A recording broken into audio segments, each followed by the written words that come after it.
Oh, you can't use your phone. What? You can't. That's going to fuck everything. All right. Technical issues. Won't be long. I'm just going to get my rubber band organised. We are live. This is the joy of doing things live.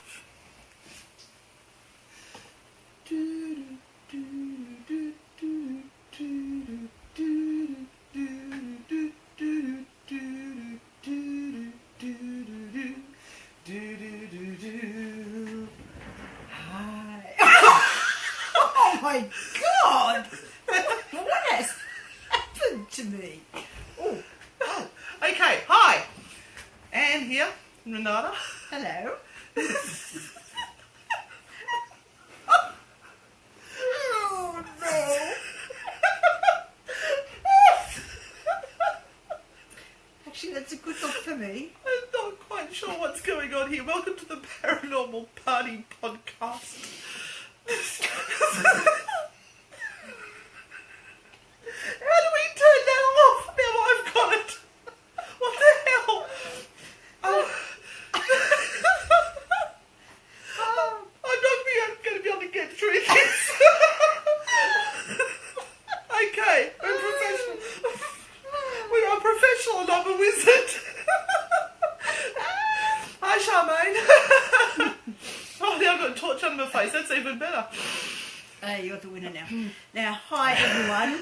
This is Anne, and I'm Renata, and we are here for our very first Paranormal Party podcast. Absolutely. And the idea with these sessions is to keep it light and happy and fun for all of those that would love to be out investigating on a night like tonight, Friday, but unfortunately are stuck at home. Oh, look at those waits.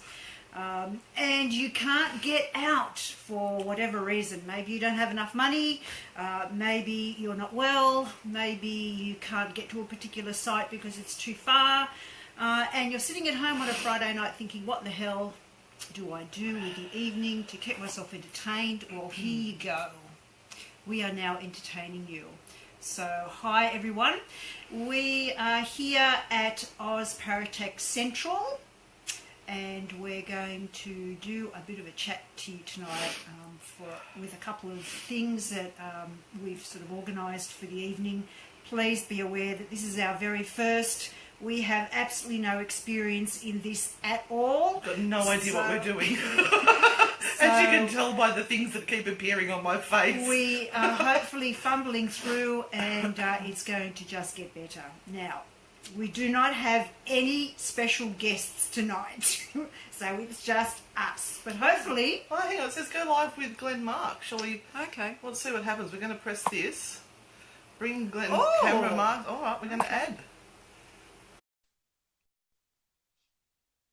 So, you've got us tonight, but as time goes on, hopefully we will have some guests who will be coming on camera with us. Oh, your boss. Who will come and have a chat as well. So, tonight we're going to talk about...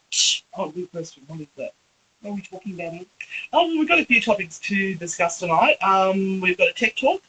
The thing I wanted to cover was the use of IR and UV lights with cameras on investigations. And particularly for the beginners who might be starting out and they don't really understand what's going on. So I thought that would be a really good starting one. And upcoming events that might be happening. Hi, Glenn. Renata, you were going to talk about something? Yes, I'm going to talk about the problems of hiring sites and why often our tours are the cost that they are, and that normally is to do with site hire. So we'll talk a little bit about that. And you're going to give us a tech talk about the SB7. Yeah, that's the gadget of the week. Yeah, gadget of the week. And if anyone has any questions over the time period that we're going to be on, please put your questions up. We can see them. And what we will try and do is answer them at the end of the session. So I leaned out and went on to her. So, if you've got anything that you'd like to ask, please do, and we will endeavour to answer that. And we'll give you some ideas of what's coming up as well. So, there you go. Okay, Anne, Over to you. Okay, so I am working in Oz Paratech with Roman, the wonderful husband of 30 years. We've come across a problem that we've noticed with people who are wanting to start out in the field. And they want to get themselves a camera of some form or other and get out there and start taking photos or videoing. And they don't understand that to work in the dark, you take me seriously. To work in the dark, you need a modified camera and special lights. So I'm lucky enough to have one of these, obviously now, which is the Sony HDR night cam. It has a switch on the inside, which this is a new one I just bought, and of course I can't open it.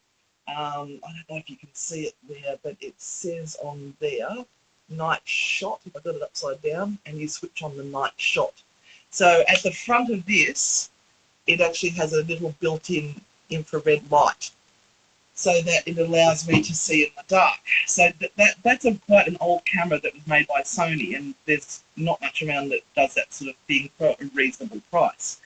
So what you're looking at is, if you're going to take still photos, you need a modified camera. So this is one that's had a filter. How do we stop that? It's annoying me now. It's one that has the filters taken out of it to allow the camera to see outside the normal spectrum. So we normally see in the red, orange, yellow, green, blue, indigo, violet, or as I like to call it, the rainbow.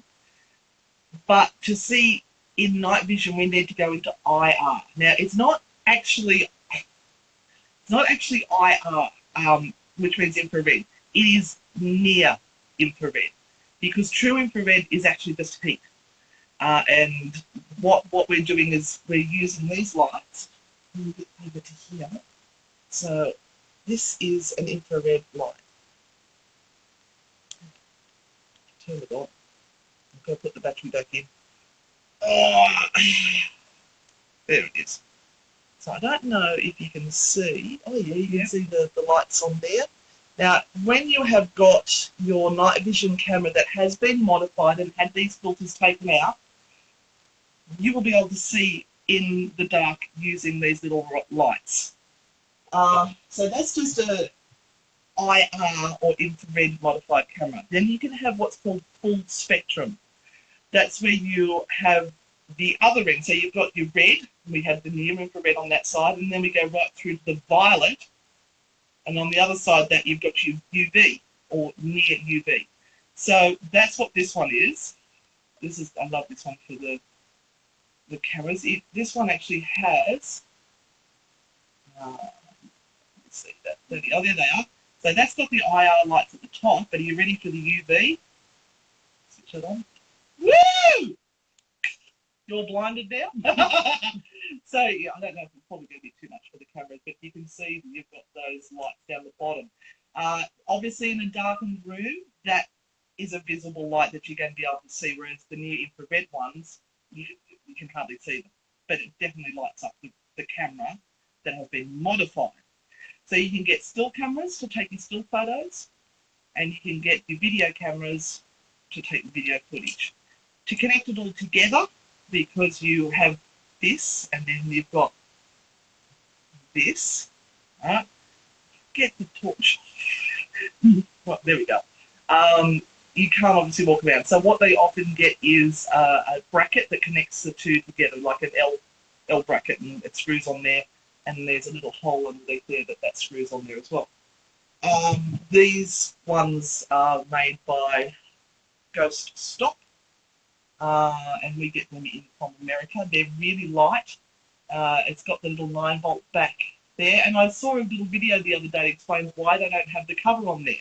Because when you're an investigator and you're in the dark, you don't want to be mucking around trying to get tops off things, and it's just to pull it out, whipping you one in, and you're on your way again. So that's why there's no backs on those. I dropped the battery. Like that. Don't over tighten this part down here.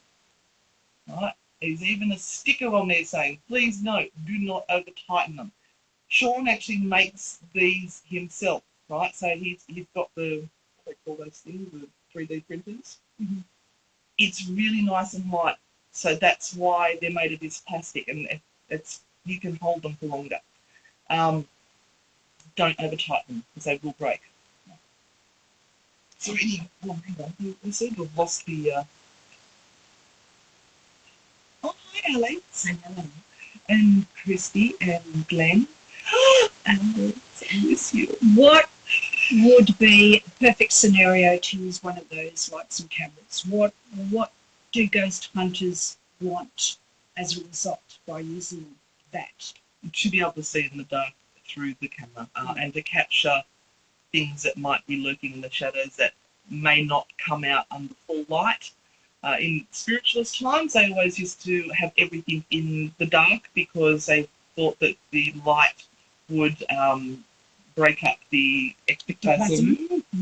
And the most of the time it was to hide shenanigans in the dark.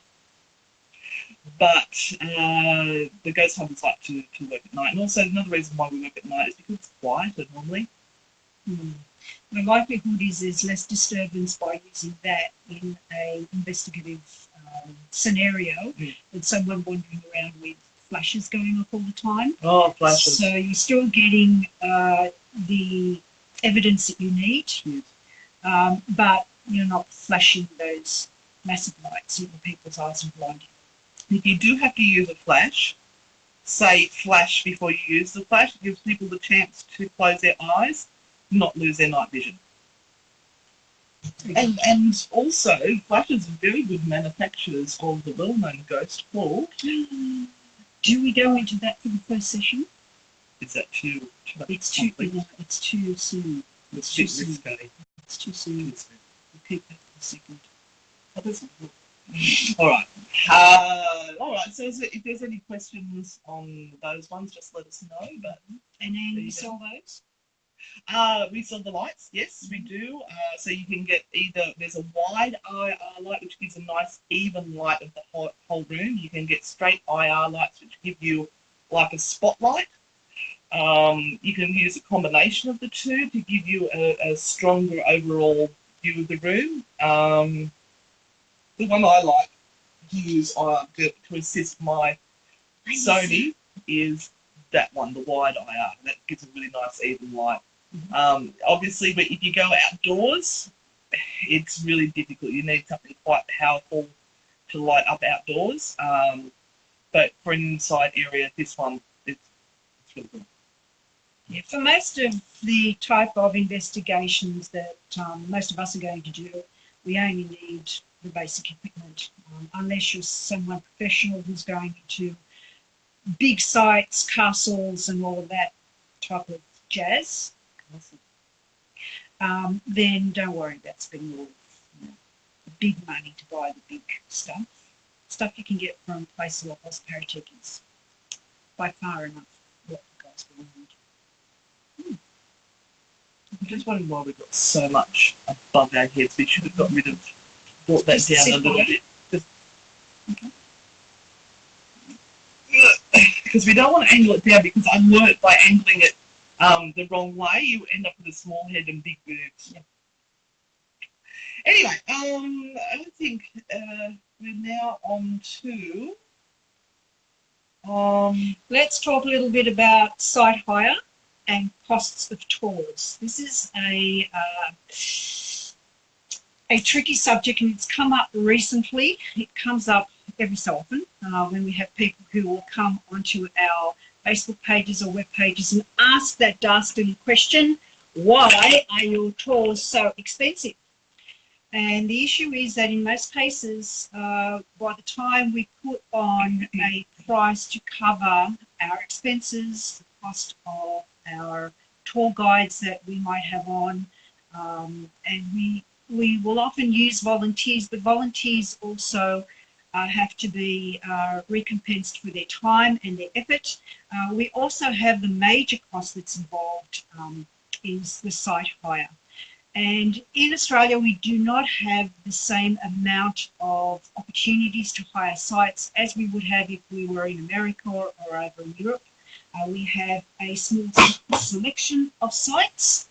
And in most cases, the people who are running those spots have to look at whether it is going to be beneficial for them to actually have a site that is allegedly haunted. So number one is to convince people who own sites that are open to the public that this is a good idea. Now, once again, America, England have overcome most of those issues because they've been running ghost tours for a lot longer than we have here in Australia. But in Australia, it is still actually quite difficult to get people to feel that they will benefit from having a site open to ghost tours. Ghost tours have had a lot of bad press as well as good press, and it only takes one or two bad ghost tours to shut a site down. So straight away, most of these sites have quite high prices. And it is not uncommon for me, for example, who runs some ghost tours, to have to spend $400 to $500 a night, and that's for 2 hours to hire a site. And that's every single time I go. So it's not a one-off yearly price. It is every single time I go. So the issue is, how do I then cover my costs? I have to look at the amount of people I have on my tour and try and balance that out with not having too many, because people complain that there are too many on a tour, but also covering my costs and going home with possibly covering enough money for myself to put petrol in the car, because often I will run tours at a loss for myself, because that's just the way things go. So it is a hard job, and it's a hard balance. It's no one pays a teacher to teach for free. No one pays a nurse to go and work in a hospital for nothing. You are getting entertainment. You wouldn't go to a show at a theatre and expect to sit down and pay nothing for the entertainer to entertain you. We are, in many cases, doing what you might call entertainment, and so we need to be compensated for that as well. So we're always trying to be as fair as possible when we're looking at prices. But once again, we have to look, number one, at what our site fees are. That then has to be spread out over the number of people we want to take on a tour. And then we have to take into account how many you would like. I mean, certainly I've had questions from people who say to me, for example, oh, why can't we do a private tour at Maitland Jail, for example, with 5 people? Well, you can, if you would like to pay the $1,000 that it costs to hire that site. You can go in there for, with a couple of your friends and, spend the time for the price of the hire. Other than that, unfortunately, you're stuck coming on a tour with people who will take over that cost for you. And the risk. And on top of that, we also have insurances to pay, liabilities to pay, and all of that sort of stuff. So just bear in mind that it is a very good question to ask, why are your prices the way they are? But just be aware that we have a lot of costs that we have to cover. Insurance, advertising. Before we even make a dollar. And we try, and everyone I know, every ghost tour operator that I know tries to do their best for anyone that is wanting to come on a tour. We're not out to try and rip you guys off. We truly aren't. But most of us have second jobs or third jobs to try and balance our lives out and pay our own bills. And that's just the truth of it. Yeah. And I know in our particular case at Q Station is we are actually contractors. So Q Station has the location and they hire us to run Paranormal Investigator there. So we don't, the money you pay, which I think is $125 per person, we don't get that anywhere near that. We get a very small fraction of that. But it's our love job. So in most cases, we don't even get an opportunity to say how much money we want for a tour. A wage is allocated to us, and it's up to us to say, okay, we'll accept that, or no, we won't. In which case, we don't get a site. Okay, so Charmaine will be dual IRU be work with my Sony 4K video camera. If your camera is designed to pick up on IR, which if it has night shot, then yes, it should be IR capable. So yes, the IR will definitely work. I don't know about the UV. It depends if it is a full spectrum. You'd have to look at the specs on that to see whether it is a full spectrum or just the infrared. Hope that helps. And what's that? It's a business. Things cost money. A bit rude of people to ask why it costs what it costs, I think. Yeah. Well, I mean, Christy, everyone will end up asking that question sooner or later in whatever, I guess, area they're paying money out for. It's a reasonable question to ask, but I hope that we've sort of explained it a little bit for everyone. But yes, it is a business. It's not a charity. We don't run a charity. Otherwise, we would be under the Charitable Act, and you would be paying all of this. If you know anyone that'd like to give us some money, or a sugar daddy out there somewhere that would like to... Two old ladies? Yeah. Come on, we're waiting for you. Shush. Then yeah, we can do those for you. Okay, we'll do a deal. Yeah, So sugar daddies are open. Now, Alex KS, are you still there? I know there's a bit of a lag. I'm just hoping that Alex KS is still there. Because, Alex, would you like to talk about Paracon and give it a bit of a plug? I'm going to add you, and we'll see if you can get no answer. Oh, Alex, this is your chance. Wait, all good till Daddy wants some sugar. That's her job. That's her job. We're going to talk a little bit about Paracon. So if you haven't bought tickets yet for Paracon, it is the penultimate paranormal party. We're going to the bees again. This year, and it's being held at Q Station in Manly. So there is actually a site that you can go to find out all the information. It is just called Paracon Australia 2018. The lovely Alex Caius is the gentleman who is organising it and running it. And we have an absolute plethora, not a P, of guest speakers coming this year. Now, they will include Bill Chappell, Dave Schrader. Who else is coming? We've got Dan McMahon. Hey, McMahon. And we've also got Gemma Regan. And so I'm glad I wrote these down now. Gemma Regan is into UFOs, I believe. And we've got Greg Doyle, who is into astral realm. Astral realm. Would be interesting. Karen Rentalski. Oh, we love Karen. She's a tarot reader, but she is also a comedian, and she's hilarious. She's really fun, and she's vegan, so please forgive her, but you know, she's fun. We've also got Kerry Nelson, who's a psychic medium, and Marilla Maglino, who is into the macabre, I believe. She has a podcast, I think, Macabre Mondays. Yeah. So if you're after a really good podcast. And there's, I believe, someone called Anne Reckovich. Yeah. I don't know what rubbish you'll be talking about. I'm still trying to work out the name of the talk. Yeah. Oh, I've closed the page. This is not good. No. No, our list. All right. Okay, so we've done that. SB7. SB7. Point SB7. Gadget of the week. These things, I think you Australians are bloody eating them for breakfast. The SB7. All right, so you see these on the TV shows. You see Zach Baggins walking around with it, and here's one that's out of its box. All right, get the pussycat out of it.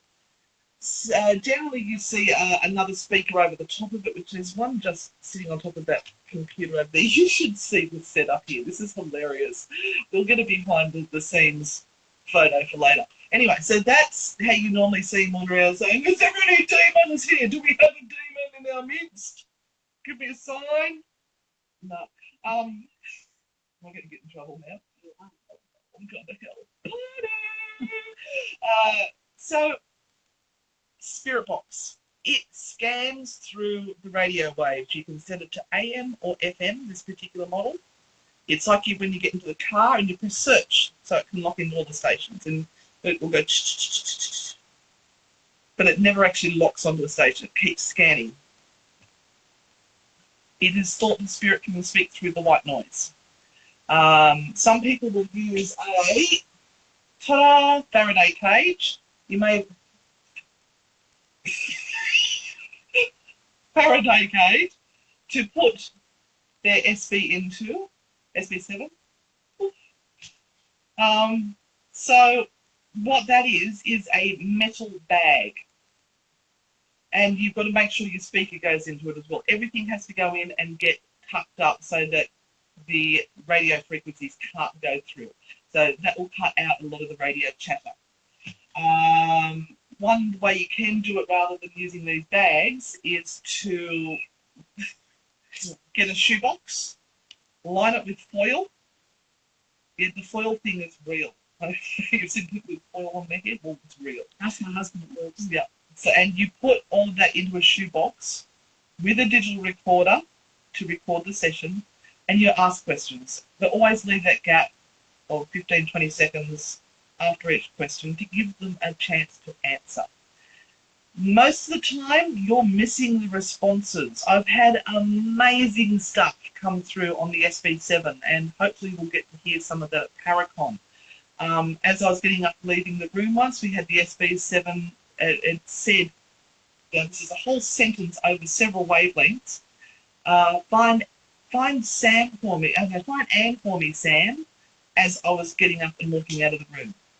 And that was in the one female voice over probably 8 to 10, 101.1, 0.2, 0.3, 0.4, 0.5, etc. stations. So to get that quality of sound coming across that many bands is pretty cool.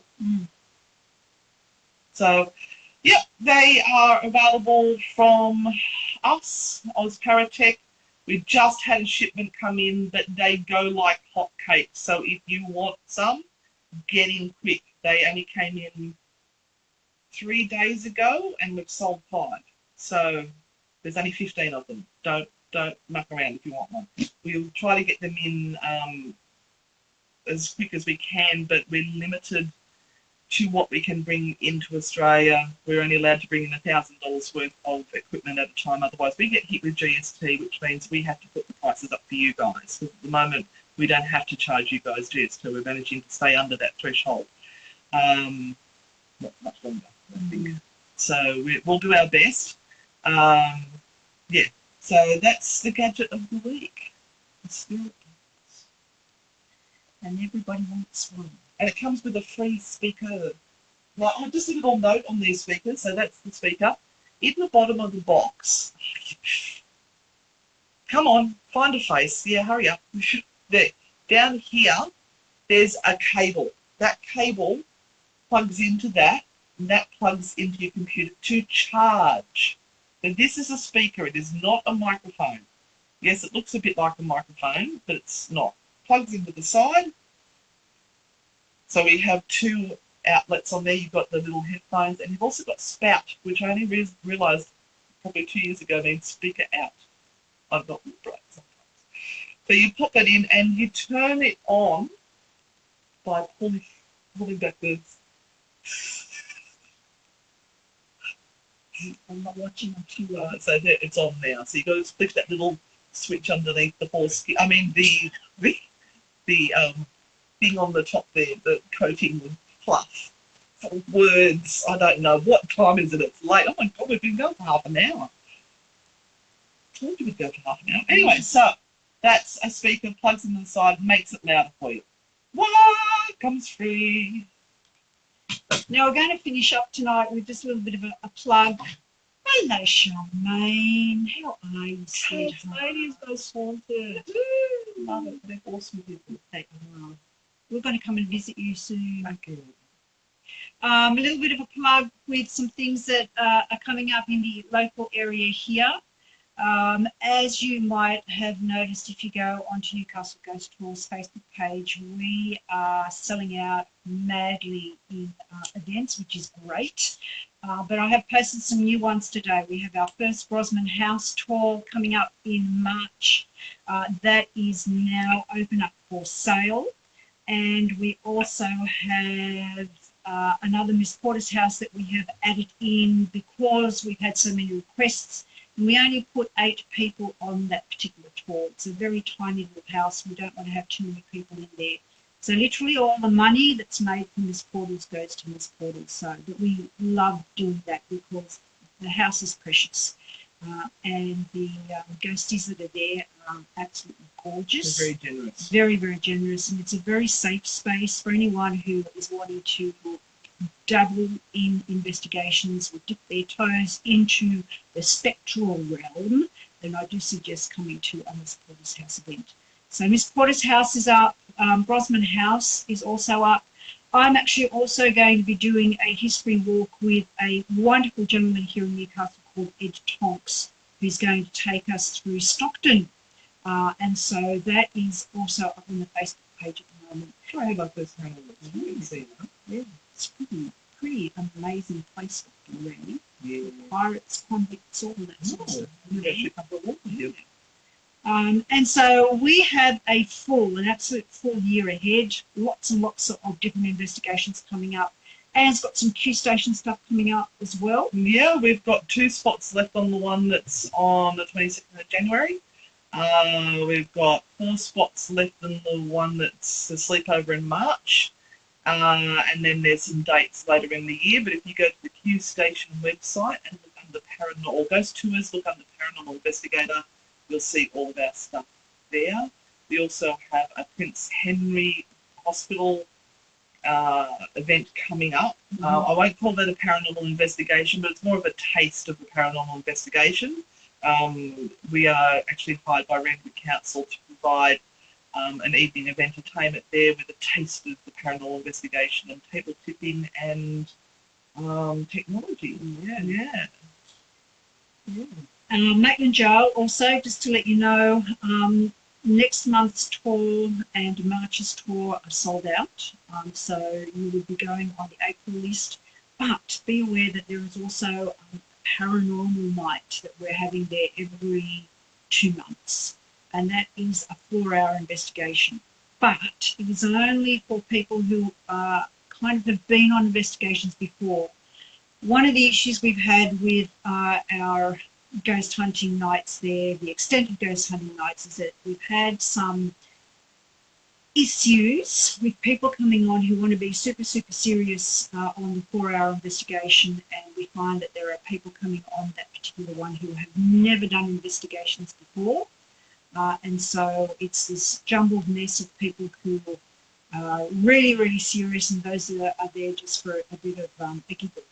So we want to just try and make sure that everyone that comes on the paranormal night, the 4-hour extended investigation night, which you'll know which one it is because it's a more expensive one, has done some sort of investigation or ghost hunting before, so you sort of know what to expect. But the Ghost Hunting 101 is really very much open to anyone, even if you've never done a ghost hunt before. We're quite happy to have you there and turn you to the dark side. Just another point in regards to tours and things like that. If you're going on a ghost tour, that's more likely to be stories and big groups, and the scare factor is built in. And you'll have people like doing things to give you the scare because that's what it's about. It's the ghost tour. If you do something called a paranormal investigation, that's more of a serious nature. Hopefully smaller groups and using technology to try and capture evidence of the, it's getting like paranormal. So on that note, I think we shall finish because we have done very well. We've done half an hour for our very first paranormal party podcast. I know, right? all the 3 people that have been on tonight. 3 of you There's been gorgeous more. There's people. some dropped out. Alex Chaos dropped out, and Glenn looks like he's gone now. We thank Scared. you from the bottom of our hearts because this is a big thing for us to try out. We did have a group running here in Newcastle last year, but people are just so time poor at the moment. It was really, really hard to actually make a night where you can come and join in. So we're actually hoping that this takes the place of actually doing that. So we hope to be on most Friday nights around this time. Can we make one more session? Oh, yeah. Where we going to go? No. Oh, I wanted to shoot. No, you cannot. No, we're waiting. We'll wait. Okay. All right. Thank you, Charmaine. Thank you, Christy, and thank you, Denise. Thank you, Glenn, Alex, and everyone else who's been there watching us. And we shall hit the finish button and hope that it actually saves. And yeah, we'll see you this time.